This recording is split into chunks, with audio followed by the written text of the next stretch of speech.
This is Breaking Free Speech. Breaking Free Speech. Official podcast of Breaking Free Skatepark, located in the beautiful and sometimes sunny Rochester, New York. Not normally sunny. This will be our third local lines here. Wow. And I'm here with John Betchold. 3's a lucky number. And we're going to talk about skate parks.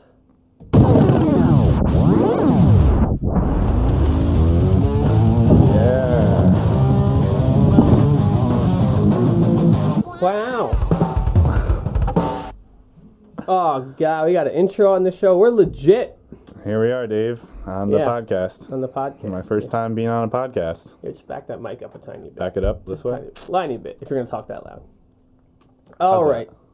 So, this will kind of work out good because with Blaze on there, we talked about RASP a lot. And you were a RASP kid. I was. I grew up at that skate park. Was there on the first day it opened. Really? Well, yep. So I followed them on Facebook for a year before they opened and checked it every day. Did you know any of them? Prior to the skate park? Yeah, like Blaze or Tony or anything. I did not know. I knew Cheyenne a little bit. Cheyenne Torres. Not cool guy. Not my Cheyenne, the old Cheyenne. No, different Cheyenne. Not my Cheyenne, Terrell's Cheyenne, but no, yeah, you know what I'm saying. I know what you're saying. You know what I'm saying? I think I want to say real early in this podcast because I know what I'm going to get is, dude, how come you only have bike guys on? Yep. But we'll get a skater on. Someday. It just happens to be, starting off fresh and new. It's easiest for me to ask people to come on that are my closer friends. So because we ride bikes. Yeah. So I think I wanted to say, one, that you're crazy. I don't know about that, Dave. And you're the best kind of crazy. Okay. And we can get into that a little bit later. But I thought it would be good.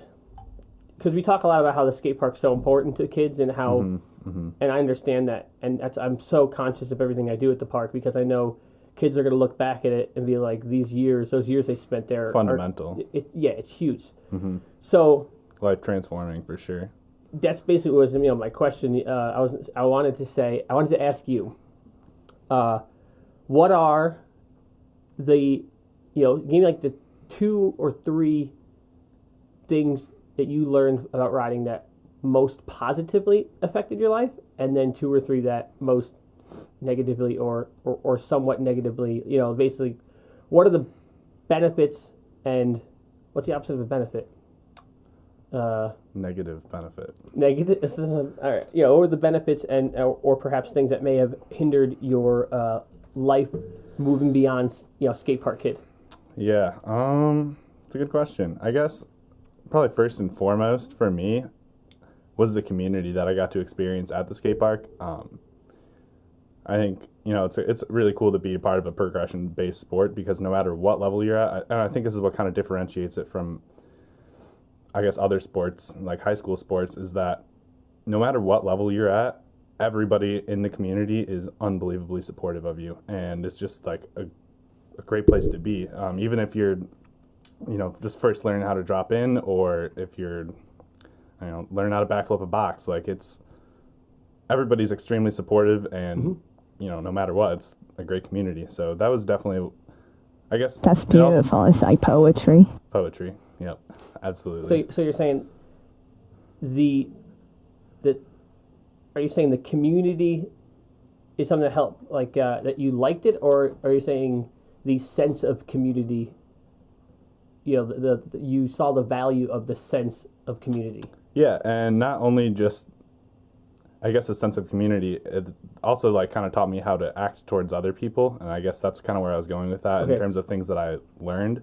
Is that being a part of that community and now being older and kind of realizing how transformative those times were for me in that positive community kind of shows me how to act towards other people and in my business or things that I'm doing in my life, just how I want to act towards other people and just be a positive person, So speaking of business, what are you up to these days? Right now I'm working at Captivate Media in the vesting period right now. So a what? A vesting period. So is that when you only wear vests? Yes, actually. See leather my vests. Leather See my vests. Yep. Specifically leather made ones. of real gorilla chest. No, Gorilla. sorry. Most people listening to this are too young to know Simpsons references, but for the two people that got it, it's a classic episode. Oh, yeah. So what's a vesting period? So it's like basically I'm working for a reduced rate right now to invest in a company. Yep. So I'll eventually be a partner there. And what do you do there? We do commercial video production. Mainly we do some documentary stuff, some different lifestyle stuff. And then I also do Real Dope. It's a music video production company. Basically just like my whole life is kind of centered around video production right now. And did you get into video from like BMX and? Yeah, 100%. The only reason I ever got into video was because I just wanted to start filming my friends on bikes. When I was younger, I remember I got this little point and shoot Kodak camera, and I posted my first video on Facebook, and all my friends were super stoked on it, just like being part of a video, and that's kind of what got me into video production in the first place, for sure. We talked all about cameras on one of my earlier podcasts. That's why all my old cameras are here, and you actually helped me pick this camera, the Olympus one I got. I think you picked that one yourself. But I was leaning toward a camera, and then... Right. I see what you're saying. I like it. You just gave me a bunch of valuable insights. I never knew anything about mirrorless stuff, but what do you... Mirrorless is the wave. What's your favorite camera? Favorite camera? I mean, if you're going to give me any budget to pick anything, I would pick like an Ari for sure. But I guess on a reasonable level, I think that the A7 III, what I primarily shoot on right now, is pretty great. A Sony. I think Josh is shooting on one of those too. Yeah, it's a great line because it's like kind of a mix between a photo and a video camera. It's really great for both of them.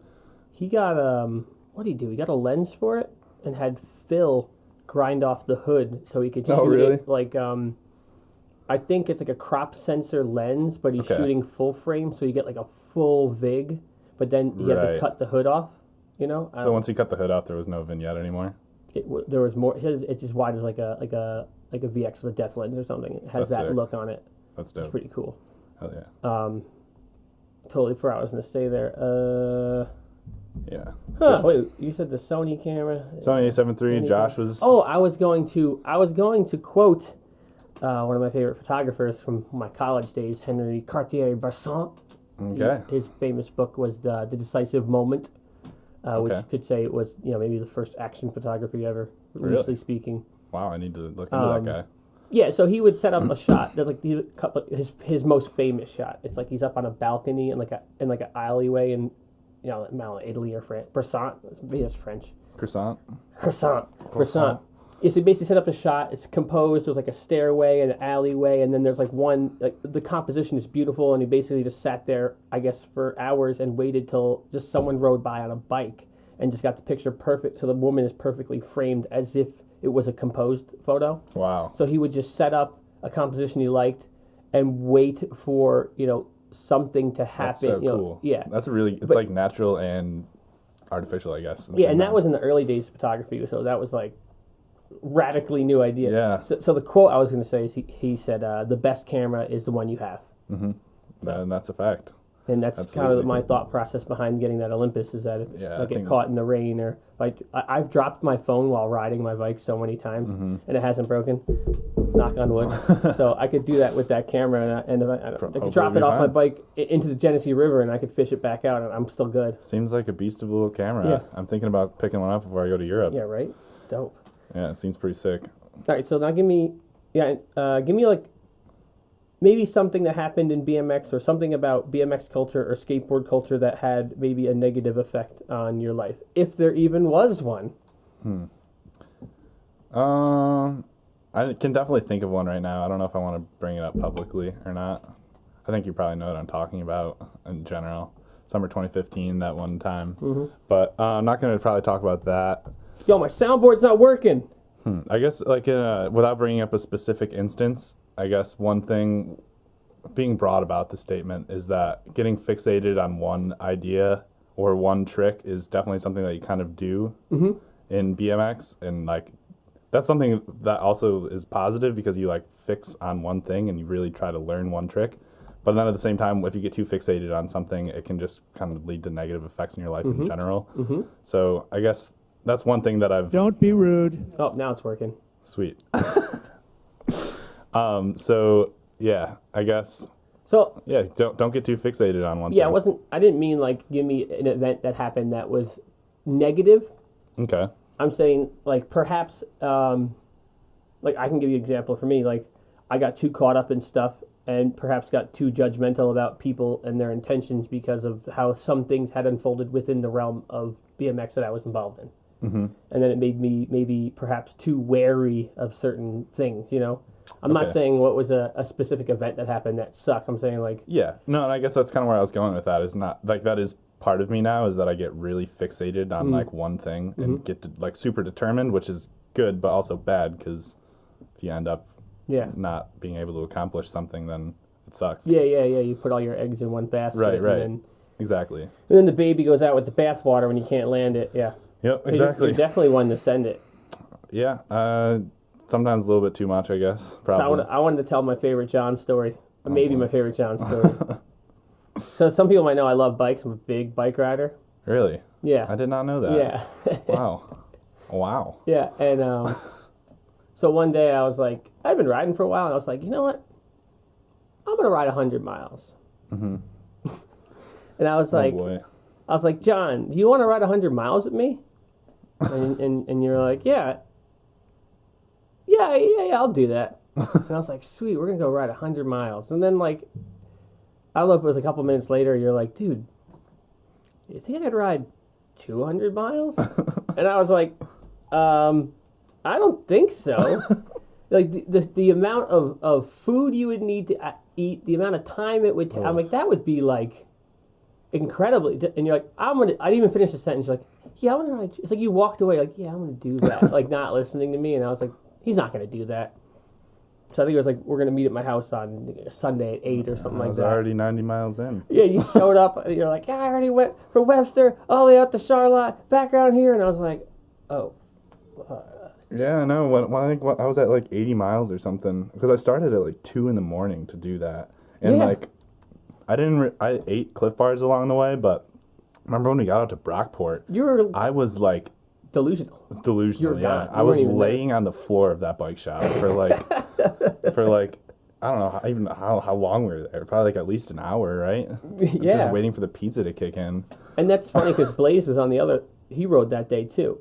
It's funny. I was riding a lot, and I was like, I'm gonna go for 100. You know, I'd rode 50, I'd rode 60, I might have rode 70 miles at that point. And I was like, oh, 100's are reasonable. I think the longest ride I had done at that point was like 30 or 40 miles. Yeah, right. And then Blaze is like, yeah, I'll try. And I was like, get the fuck out. Oh, sorry, damn it. I'm not supposed to swear. I was like, get the hell out of here, Blaze. You're not going to do it. He did it, though. And he was ripping, too. Yeah, and I don't think he ever rode more than, like, I don't even know. Like, he's like, sure, let's go. And I was like, you know. He made it, yeah. The route we're taking.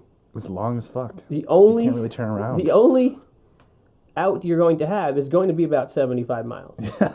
So then you meet up with me, you're already 70, 89, 90 miles in. We ride all the way out. By the time we get to Hamlin Beach State Park, that's like, what, 35 miles in or something? And Blaze is toasted. Mm-hmm. And I was like, oh, God. And, you know. We're halfway, though, man. We made it all the way back to the city. He dipped off. You know, I did 103 or something, 101 or something that day. You did your 200 miles, and it was like something that was supposed to be a big achievement for me. And it was completely overshadowed by Blaze never riding mileage and doing 75, and you never riding mileage and doing 200. And I was like, man, I'm a bitch. And I hate you for it, because I have to do it now. Yeah, you do have. Let's do it this summer. I'll do it again. It was like, honestly, a really good experience. Like, to be like, oh, one of my friends rode 200 miles means I have to do 200 miles. Yeah, you do. This summer, we're going to do it. Yeah, I was definitely going to do at least 150. Yeah. And we'll see how it goes. It's just like the point of exhaustion that your body gets to at that point is like nothing else I've ever experienced, honestly. Like I couldn't feel my legs at the end of the day. It was like, yeah, it was cool. You should experience it. It's such a good thing. Like, I think it would be better if you didn't train, honestly.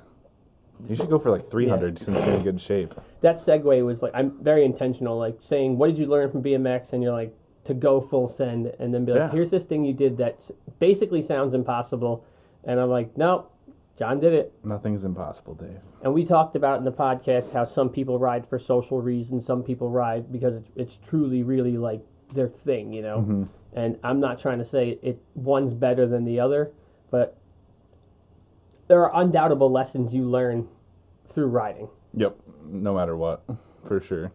Yeah, and you even worked at RASP, right? I did. That was probably one of my favorite jobs. Yeah, because it was hardly a job. Yeah, no. Mostly Maya did everything, and I just kind of hung out. Mm-hmm. Shout out Maya. Thanks, Maya. Yep. Yeah. Yeah. Yeah, it was a good job. I think I learned a lot of my people skills from that too. Just customer service is the thing with the skate park is there's such a plethora of people to deal with. You have to be able to deal with full spectrum. 8-year-old kids, 12-year-old kids, 16-year-old kids, 20-year-old grumpy kids that 40-year-old skateboarders. There's such a spectrum of social. You get to deal with skills. everybody. Yeah. Yep. Yeah. It's not for everyone. No, it definitely wasn't for me at first. But I don't think it's for anybody at first. It's just customer service is hard. Definitely I have serious respect for anybody in the customer service industry. What's the easiest way to avoid working in customer service? Learn a skill. Yeah, that's true. I'm not trying to bash people that do that, but there's a reason those jobs don't pay good and kind of suck. It's like because you if you have more to offer, you can make more money. Yeah, that's definitely a fact, for sure. I always say to people that don't really know much about BMX and skateboarding, this is my example. I go, all right, it's 2018, right? Or 17, 12, whatever, anytime. Take any just modern environment kids are growing up in, right? One kid, you get him on a skateboard at like 11 or 12, and he skateboards through middle school and high school. Take the other kid and let him do whatever, Fortnite or whatever kids do, hoverboards and hoverboards. Whatever normal kids, right? So then, say kid doesn't want to go to college. There's no clear path into a parent's business. It's like, all right, so now you're 19 years old, and your only option is a real job. Mm-hmm.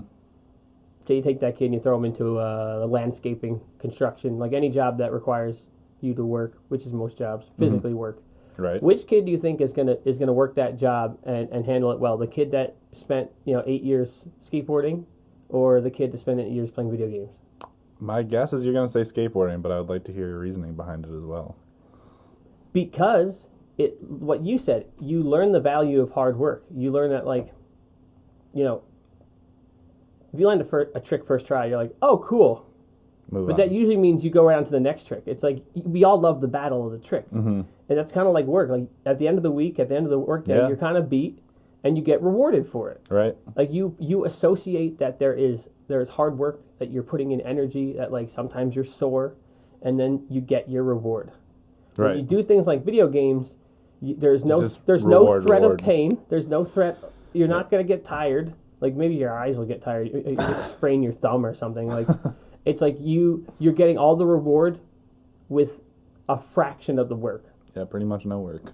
And then you're used to that's how we get participation trophies and whatever that other crap. bullshit. Yep, bull crap. Yeah. Yeah. But that's a spectrum. There's a lot of people that have a good work ethic that never skateboarded, but I think people that skateboard or ride pretty much get taught the work ethic, especially if you've ever filmed. I know you film. I filmed. Like if you're working toward a video project, it's like there's no bullshit. You're working for those clips. Yep, it's terrible. Good, but terrible. Yeah. Yeah, it's definitely a long process filming a video. Especially, that's kind of another thing that I learned from BMX is literally all of the filming that I do now is so easy. People will be or apologizing to me about an interview and saying how they need to restate something 5 times. Like, dude, you have no idea how long I've sat on my knees on concrete for hours just trying to get a fisheye clip of somebody. You're good, dude. In one of the other podcasts, we talked about I just briefly said something about people that take a long time filming, and I said Phil, real briefly, and then 2 days ago, I just get a random text from Phil, and it's like, "What, you don't like cardio while you're filming?" And I was like, "Oh, I guess Phil heard that." Oh man, that's funny. And I'm sure Phil might hear this, but shout out to Phil. Phil's the best bike rider I've ever seen in my life, and I truly mean that. And he does take forever to film. He's a wizard. His crank flips. It's insane. Go Phil. And he's doing so much sick stuff with his welding now too. I'm definitely gonna try to get him in here, but he's so busy probably. He's like me, or he makes me look like a bitch in every way I could possibly look like a bitch, which is a lot of ways. I think he makes pretty much all of the US people look like that. Always doing something. I'll never forget it. He said, when he left his union job, he's like, Dave, I can't be happy only working 40 hours a week. I was like, oh yeah? Word? Yeah, okay, all right. Go Phil. A lot of the kids that are going to watch this, they're like, what's 40 hours a week mean? Don't worry, he'll get a job one day. Or it's all downhill. you'll become a pro scooter rider and never get a job in your life. Or you can move to Hawaii like Dylan. That's not a bad move. I was thinking about that. Yeah, joining that work farm. Yeah, that's a good I wish I had gotten Dylan on this podcast before he moved away. Yeah, to talk about that. Yeah. And then, like, if he comes back to visit, it would be a cool follow-up podcast, too. Yeah. So I've never really met anybody that's done anything like that before. It's crazy. I honestly think he's going to regret it. Like, I think, I like, I'm not trying to bash him. He's just like, he's at that age, he wanted to huck something, and I've moved before. Mm-hmm. You know, I moved 6 hours, which isn't that far, but it's still, if I want to go back, when I still considered Jersey home, if I wanted to go home, it incurred 12 hours of driving. Right. So it's not an easy task. So just that amount of isolation was pretty heavy on me. To be on the other side of the planet. Yeah, and that's then crazy. The time zone hurdles are going to be an issue when it comes to communication. And he's, I don't know, like a farm, like it, to isolate, like. I don't know, man. I respect it. I think you made I a good respect move. the shit out of him. Yeah. It's just, I know that not everyone can handle that sort of isolation, and I really hope he's just fine with it and everything. But something like that, you commit to a certain contract, and then all of a sudden you're out there and you don't realize how lonely can be, and then you're like. How long is he there for? I think he said 3 months was the shortest one, so that's not too bad. Okay. There's a skate park nearby too. Really? Yeah, we looked it up on Google. It's like That's dope. It's like a 3-foot mini ramp, a 3-foot half pipe, and like a 5-foot half pipe. That's dope. It's better than nothing. Yeah. Hell yeah. Yeah, I don't know. That's crazy though. I can never imagine myself. I mean, I don't know. I don't know if I'd ever be able to do something like that. That's like a Yes, you huge would. transition. Aren't you going to Germany? Yeah, but that's for. Well, I guess it's also like 3 months. You're literally doing this. You're doing the same thing, but you're going the other way around the flat Earth. True. Yeah, on the other side of the flat Earth. Yeah, because the Earth is definitely flat. Yeah, 100%. You don't understand. Like, even if the Earth was flat around, like, you could still fly anywhere. That Alex Jones podcast was so good. I told you. He's gonna finance a trip to the ice wall. They're going to the ice wall. $1 million. That's all it's gonna I take. will definitely do a podcast to break down the conspiracy theory of the flat Earth. Yeah. I put hashtag flat Earth in so much of the skate park stuff, and I'll get likes from like Instagram accounts like Flat Earth Society. Like I guess they're running bots to automatically like things that say flat Earth in it. That's crazy. Because the Earth is definitely flat. The Earth is flat. Tell you what, if the Earth was flat, skate parks would be boring as shit. Yeah, that's true. I mean, flatland riders have fun. You are though. fake news. Oh my god, those sound bites, man. Killing the soundbite game. Killing it. So then You gotta have a Jamie here. you to worked do it at for RASP. You learned how to be a badass. You started filming I stuff. don't know if I'm a badass. You're but- making a living off filming, or you're like... Yep, full time. Do you go to school for filming too? Or I go to school for industrial design, so it's basically like product design, like system design. Man, that train is loud. It probably won't even show up on these mics. Really? Yeah. Yeah, product design Wait, is what I go to school hold for. on. It can't show up on the mic. Yeah, I mean, what did you call that? You Auditorily show? You wouldn't hear it on the mic. Yeah, true. That'd be like you can't hear it with your eyes. Yeah, that's Okay. like a... Okay, let's Just wanted get to out of that. clarify. Let's Just get wanted to out of that clarify. hole. Okay. Yeah. Cool. So you're in school for industrial design. Yep, product design's like kind of system design. Cool. Yep, yeah, it's interesting degree and has absolutely nothing to do with video production, but... So when you go to Germany, are you continuing your education there? Yep, I'll That's the be purpose of going? studying at the Bauhaus. It's, Bauhaus? Bauhaus. It's like where some of my most personally influential designers. Well, kinda- German engineering is pretty amazing. They have some beautiful stuff over there for sure. Yep. Wow. Are you bringing your bike? Oh yeah, I just ordered that travel case from you, man. Or are you just Ooh. asking for the podcast? Oh, shit. You never ordered it, Dave. If I don't have my travel case, I'm gonna be screwed. What am I supposed to do? Bring my bike in a backpack? No, what happened was the full factory... Pause the podcast. We're ordering it Dude, now. I'm pulling it up. I'm honestly pulling it up right now. Odyssey's distro site, Full Factory, actually... wait, did I order it? I don't know. No, their site was down over the weekend. Like, you saw me pull the tab Yeah. up. I went later to process it, and the site was down Oh, bummer. on Saturday and Sunday, or on Sunday and Monday.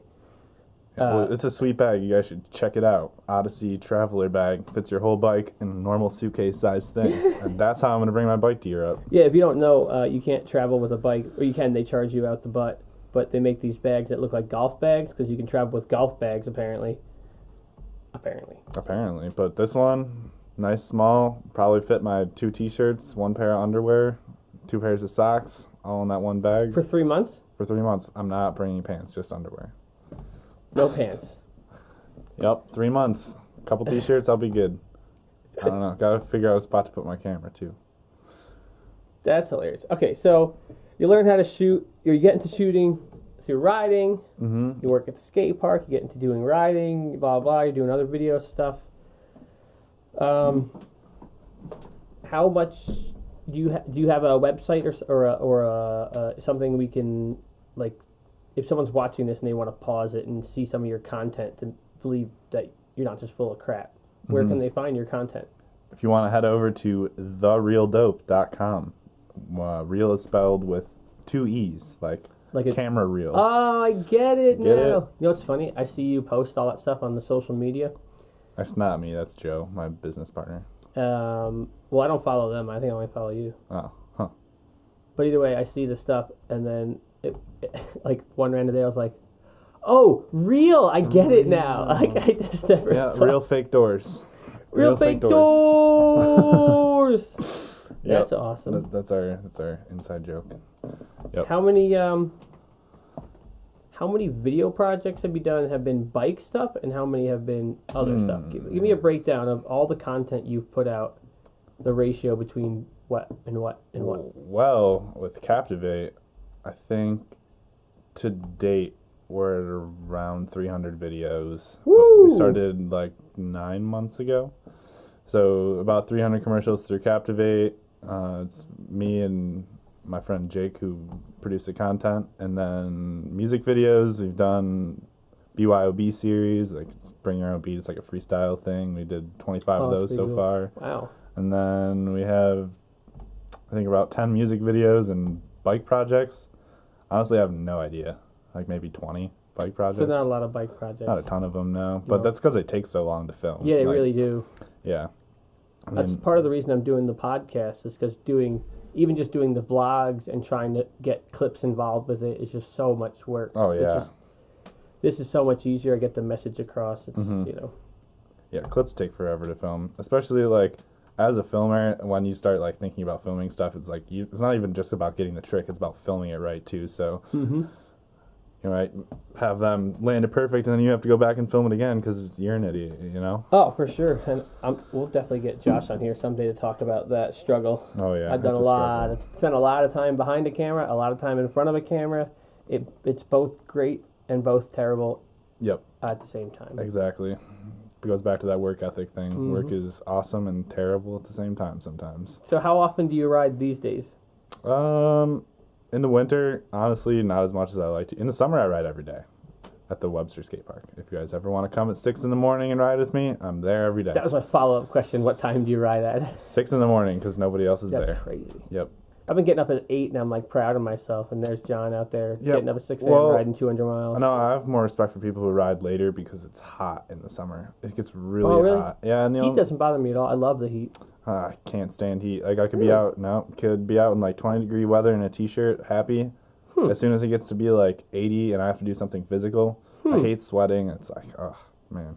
That's crazy. Yeah, I overheat, and then I drink way too much water, and then I sweat even more. Yeah, not a fan of riding in the heat. Wow. Did you ever skateboard or anything? Yeah, I actually started skateboarding. I did in like 3rd to 5th grade. I really like skateboarding. I thought you meant you started like hey, I recently started. You mean you started your introduction to progression-oriented sports with skateboarding? Yep. Okay. Yeah, I started with skateboarding, and then my brother rode BMX. My little brother. Smack the lip. What? Smack the lip? Yeah. Smack the lip. Yeah. Yeah, well, I was smacking lips on a pile of dirt that my dad dumped in the yard. We made a little BMX jump out of it, and then kind of got into that from there. Went to Extreme Wheels. Shout out to Extreme Wheels. That was my first skate park. Nice, I love that park. Yeah. Let me give everyone another little John story. Pivotal piece to the formulation of what BFS is now.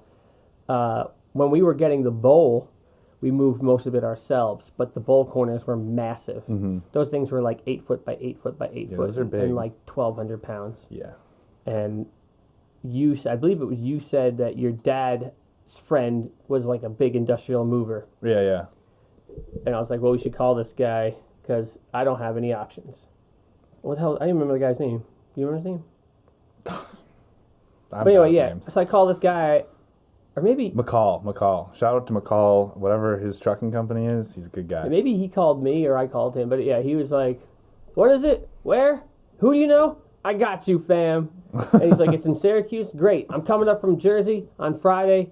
I'll meet you there. Give me an address. I'll be there at 6. And I was like, oh, shit. Yeah, he's good friends with my dad. I was like, let me call some people, make sure we can get there. And then, so we meet him there, and he's sitting there in his low boy waiting, and we fork truck the bowl pieces onto the truck. He ratchets them down.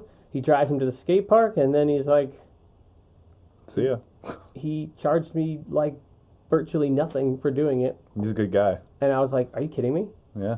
Like he gave me a number, and then once we got there, he was like, give me. He like told me to give him less, like 20% less or 25. Wow. Like 20% less than he initially That's said. dope. And I was like, dude, do you want a Jenny? 4 or 5 Jennies at that rate, man. You owe him a 30-pack. Yeah, right. So like, had I not had that contact, like moving those ramps that far could have easily cost me like thousands of dollars. Gotcha, Like, Dave. That was cute, and at that far down along the process, I was pretty much out of money. Like that was really toward the end. Really? Because if you remember, we opened and the bowl wasn't even done. Yeah. We were open for like 2 weeks before the bowl was That's done, true. and then it was open for like a couple of Bikes weeks, for a couple and then we weeks, put the right? masonite on it. Yeah. So if you hadn't been there and your dad had that connection to that guy, you know, I would have basically been asking people like, someone lend me money, you know. Yeah. I've been out, you know, doing things for favors or something. Yeah, thanks, Dad. Shout out your dad. Shout out to my dad. Your dad seems like a guy who likes to have a good time. Oh, yeah. My dad's a great guy. Your brother used to ride too. Yeah, he did. And I grew up riding with my little brother. It was good. Good times. My dad was always used to take us to Ray's and all the other big local bike parks. Took us out to Colorado Yeah, once. your brother's goofy-footed though. Yeah, no, he doesn't count. Let me ask you something. He's really good at motocross, though. Yeah, I hear that. Really good. You mean e-motocross? Yeah, e-moto. Yeah, fuck e-bikes. Screw e-bikes. Ooh, chill with the swearing, dude. I'm You are referencing fake your news. sticker. Don't be rude. I'm referencing your sticker, Dave. Okay. Let me ask something. Now, I had, you know, one of my biggest regrets in life is that my little brother tried to get into BMX, and I was just like, no, leave me alone. This is my thing. Mm-hmm. And then, you know, so then like BMX had such a huge impact on my life. It's like, man, I could have opened the door for my brother to have a similar impact, you know, but I didn't. Did you ever feel like your brother was cramping your style when he was coming to ride? No, we're pretty similar in age range. Like, I don't know how old what the difference is between your brother, but we're like Yeah, 2 only years. Yeah, we're a year and a half apart.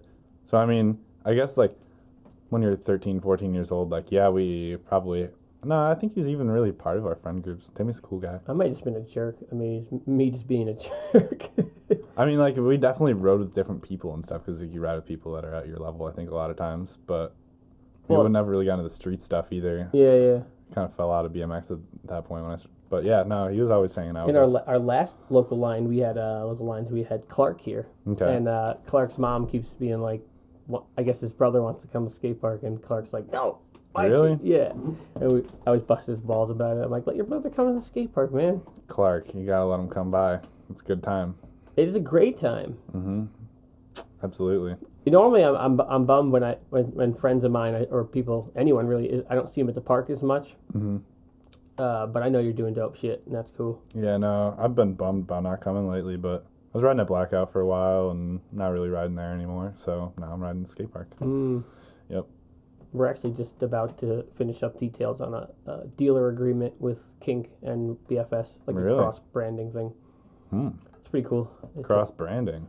Kind of, you know, we're just gonna You give details about that on the podcast or no? well, it's not finalized, secret. but generally they're gonna get me some rental bikes and stuff. It'd be like Rays. and then we're gonna paint some ramps to say kink or whatever. It looks like they're gonna sponsor one bike night a month, like a kink cinema. Basically, they just be like, we collab on one. They buy a pizza just to try to get some extra bike traffic in because my bike traffic's not super high. Yeah. So I'm gonna promote them. I offered to be exclusive and selling only kink complete bikes and Wow. making sure my rental fleet is entirely kink bikes within the next by 2020. That's I'm gonna crazy. phase it. There's only like 3 rental bikes that aren't kink, so I'm gonna phase them out. You have Fit right now? Just the little ones like the 18-inch and the 16-inch. That's cool. But kink introduced a 14-inch bike this year, so Really? that gives me one more size option to offer, which is really cool. Yeah, that's awesome. I didn't even know anybody made a 14-inch bike. Oh, the little kid market is huge. They make the float, the pedal 12, That's the dope. 14, the 16, the 18. Yeah, must be their expansion plans. Skaters don't know, or scooter kids know how expensive and complicated bikes are. Yeah? They don't know. It's crazy. Yeah, they're expensive. But once you have a good bike, you're set for a while. That's the one thing I like about BMX. Like, I think I've been riding my S&M frame for it's gotta be going on 7 years now. That's crazy. Yeah, no, that thing's the tank. I think I should probably order a new one from you before I leave, to be honest. Starting to get a little crackly in the front. That's not good. Yeah. You give it a thorough inspection from time to time. I Make do, sure yeah. It's safe. Yeah. Yep. Yeah. I've been on my Colt frame for 2 years now. Wow. It's impressive. Is that made in USA or is that? No. No. It's the DeHart frame. Shout out Chase. I don't know, man. I gotta have the USA frame. Yeah, there's not a Stiff lot of steel. companies that are doing that anymore, though. Well, No. Phil had Phil got a standard and he twisted the rear end on it. Yeah, I don't ride standard, so S&M for life. Or Fit. Well, I don't know. Maybe it was not straight to begin with. I don't know. Yeah. Yeah, I don't know much about standards. Yeah. Well, 37 minutes.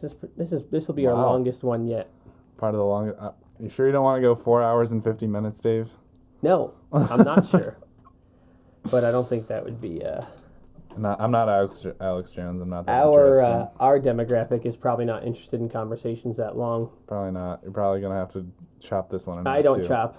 Nope. Okay. It is what it is. Here we are. I got to chop though because I got this ending music now programmed on my soundboard, and apparently Ozzy Osbourne's music is blocked everywhere on the internet. So my video, I uploaded them, so I can't use 10 seconds. So we of just an have Ozzy to song. sing into the mic for the closer. No, I'm still using it. I just cut it down 20% in time, and then the AI Can't pick it algorithm up. can't pick it up. Yeah.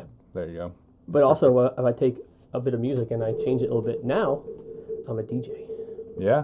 DJ Wrench. Oh no! Well, Look how DJ DJ Zip Drive. Drive. Yeah. Oh man. well, yeah, I'm stoked on you. You're always doing stuff. Trying to. I'm stoked on what you're doing as well, Dave. Got a pretty sweet spot, and I am glad for what you're doing for the community because I know it was fundamental in raising me to be the person that I am today. Oh, that's awesome. You know, I always say tell people when we talk about you that it's like some people like you're kind of all over the place. You're doing this, you're doing that. Like you're all over. Yes. It's dope. Whatever. Depending on your opinion. Yeah. Okay. Fair enough. So I say to people because sometimes they'll say you're flaky, right? I am flaky. Yep. And I say John's not flaky, and I'll tell you why. Oh. Well, yeah, some things you do are flaky, right? It's not. I say it's not that you bail on stuff. It's just that you're all over. Like, I'll say like we did that bike trip, Pittsburgh to DC, and I'll say John is just as likely to plan to come on the trip with us for 3 months, and then the day before it be like, I can't now, I'm not going. You're just as likely to know nothing about it, and the night before be like, what are you doing tomorrow? Wait, 5 days, 350 miles, and we're camping. Okay. Yeah, I'm down. It's like, it's insane. Like, Yeah. I'm bad at planning, to be honest. you're good at hucking. I'm good at hucking. I'm bad at planning. Well, obviously, it's a yin and a yang, right? I'm way too far on one side of things. I apologize to anybody that I have affected with my poor planning skills. Because you've always been like, I'm doing this thing now, and I'm doing that thing now. You had you were designing outdoor brand or something. And Yeah. you've always done all these things, and you do everything so good. And then, did you just get bored and you're like on to the next thing, or? Yeah, I mean, I think it's also a result of BMX. Is it's like you get stoked about something for like a short amount of time, and then like you're addicted to the stoke. You get addicted to the stoke, like the upcoming part. You know what I mean? Like that's what I really like. And then I don't know. The only thing that I've really stuck with ever in my life, I think, is BMX and video stuff. So yeah, I don't know, flaky kind of guy, I guess. Sorry, guys. No, it's. I think it's dope though. Like, yeah. When you're younger and you can kind of just huck this and huck that, you're fine. Yeah, exactly. You know, I can't exactly huck anything because I'm an LLC and like there's all these, I'm like legally tied to it. Getting into that too, man. I'm just getting locked down. I'm always oh, John's doing this and he's doing it so good. And they're like, oh wait, now he's doing something else. It's like, I always thought, I've been saying for years, like, you're gonna be successful because everything you do is good. It's just, I'm like, he's just got to stick with something. Like, you do it good, it's like, and then you got to keep the momentum rolling and you'll be fine. Yeah, if I could figure out how to do that. But also diversifying is, yeah, you know, I don't even know if I want to ever be the standard successful. Like, I just, like, I think that's, my brain is wired to just, like, from maybe BMX. Your version of successful is starting new projects. Yeah, I just like... getting them off... Yeah. What you should do is you should start new projects, get them off the ground, and then sell them to someone else, and then they can fail with it, and then you can start your next thing. Yeah, exactly. I just like starting new things and having new experiences, I guess. Hell yeah. That's BMX, dude. Yeah, exactly. New moves, new tricks, new spots. Good and bad. Hell yeah. That's a great place to end. You know... That's beautiful. It's like poetry. Just like poetry. All right. Sweet. What we got? 42 minutes. Wow. I'm going to call it on there. That was good. Great. What'd you say? 6:30, you got to meet at the park? It's not even 6 yet. That's perfect. Sweet. Enough time to grab a burrito. Oh, I had a chimichanga just before. I think I might have had a burrito for... Oh, I did have a burrito for lunch, Nice. too. Yeah. All right, cool. Cool. Well, yeah. Yep, good podcast. You know the normal stuff, guys. If you're on iTunes, give us a 5-star review because we still don't have enough reviews to show a review in iTunes. But chances are you're watching this on YouTube, so let us know what you think. Like, comment, subscribe. Hit the bell icon. So you get notified for our future videos. Why do they do that? You know more about that shit than me. The bell icon? Is it just because you're more likely to get views than if they don't have the bell icon? I have no idea, dude. I don't do that stuff. It's weird because I go on YouTube and when someone new uploads something, it's like there. Yeah. But when you have the bell, you actually get like a notification Yeah, immediately. I think your phone like buzzes or something when somebody... There's probably been like studies done and you probably get like a 20% more I'm sure you views. do. Yeah. Like you get an actual notification when you turn on the bell. So like if you're an actual fan of something, you want to check it out right away. I have the notifications turned on for my Breaking Free Speech podcast. Oh, shit. Yep. Gave you a 5-star review, Dave. Dude, Blaze is telling me, he was like, his girlfriend watched his BFS podcast, like with him sitting there, and he's like, can you not do that while I'm sitting here? Dude, it's so weird. People the other day weird. At my friend's house were playing my YouTube videos while I was sitting there. I'm like, dude, no, I don't want... Stop playing this. Like, I don't want to watch this at all. I will watch mine or listen to mine. I will never listen to this podcast. I'll listen to my stuff when I'm alone to be like, to see where I made errors. Yeah. To see how I'm speaking to try to make it better. Yeah, and but I guess I would never be like, hey guys, let's sit down and listen to 40 Watch minutes my of videos. me talking. No. Like, I could watch my like bike riding videos with people. Yeah, me too. But that's so much different than Way being different than talking. Totally different thing. Oh my, it's so weird. Yeah, just even weird to hear your own voice on Yeah. camera. Like editing Yeah. YouTube videos, it's just like, it's even hard to do that sometimes. And I don't edit these. With the vlogs, Yeah. I edited the crap out. I would cut out long pauses. I would cut out words. I would say a sentence 5 times and take the best one because the vlog format needs to be really tight and concise. Yeah, otherwise where people get bored. This one, it seems like in this podcast realm, people like hearing that you're Like an imperfect, actual you know. conversation, you know. Yeah, totally. Yeah. And I'm trying to find that. This is still new to me, so I'm trying to get that groove of, you know, how much, you know. Yeah, it's a balance. Yeah. Definitely. Have you thought about balance? No. Okay. Well, yeah, so hit that subscribe button. Let us know, you know, if you've met John. Tell me how you feel about John. Oh, boy. Here we go. Tell me how you feel about John, too. I just got a notification. I put the wrong title on the YouTube, on the BFS YouTube. Uh-oh. The one that went up today, I uploaded the wrong thumbnail image, so it doesn't match what it is. So I gotta fix that like right now. Okay. Well, then that's But a it's good not on note to this end it computer; it's on my other computer. So whatever. But you heard it here. That's just Heard it here first. John Betchold. Betchold. Real dope with 2 E's, right? Yep. And what's the other one? Captivate Media. Captivate Media. CaptivateMedia.com for all your commercial video production needs. All right. So you guys know the deal. What we do over here: you walk the walk, you talk the talk, you shred the gnaw.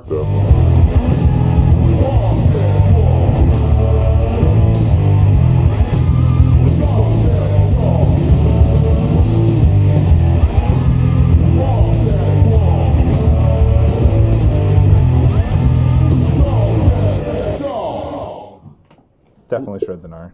And then this button. Yeah. Time to walk away.